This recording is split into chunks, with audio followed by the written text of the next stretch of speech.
Père, du Fils et du Saint-Esprit, un seul Dieu, Amen. Chers fidèles, aujourd'hui c'est le premier dimanche du mois copte Tout et j'aimerais vous parler de l'amour de Dieu et sa crainte.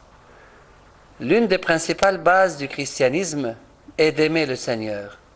David, dans son psaume, nous dit « Aimez le Seigneur, vous tous, ses fidèles. » Lorsque le Seigneur me dit « Mon fils, donne-moi ton cœur », c'est mon amour inconditionnel qu'il réclame. Et pourtant, il y a tant de choses que j'ai aimées et même préférées à Dieu. Mon ego, par exemple, qui me mène si souvent sur les chemins du péché et d'orgueil. Mes enfants, qui sont une source de fierté pour moi. J'en oublie même parfois qu'ils sont un don de Dieu lui-même. La télévision et l'Internet aussi, devant lesquels je passe la plupart de mon temps, tant que je ne mets jamais à profiter et à profit pour prier ou lire mon évangile. On pourrait se demander en quoi la crainte a sa place dans un sermon sur l'amour de Dieu. Mais il n'y a pas de contradiction entre l'amour de Dieu et sa crainte. Au contraire, la crainte de Dieu nous est nécessaire. Notre Seigneur Jésus nous a dit « Ne craignez pas ceux qui tuent le corps et qui ne peuvent tuer l'âme.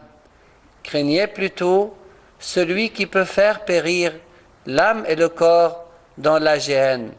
Oui, je vous le dis, c'est lui que vous devez craindre. » Et David, ne nous dit-il pas que l'amitié de l'Éternel est pour ceux qui le craignent?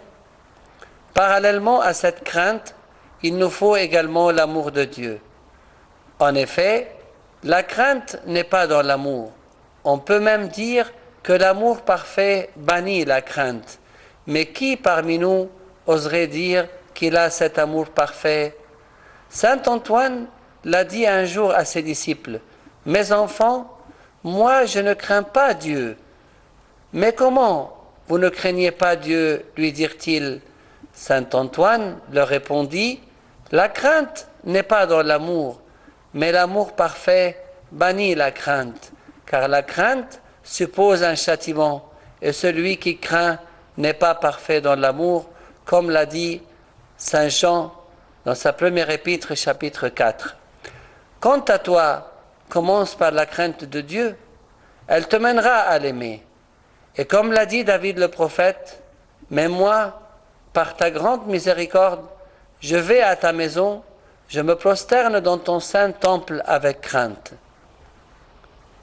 Que Dieu nous donne son amour et sa crainte et vous bénisse éternellement. Amen.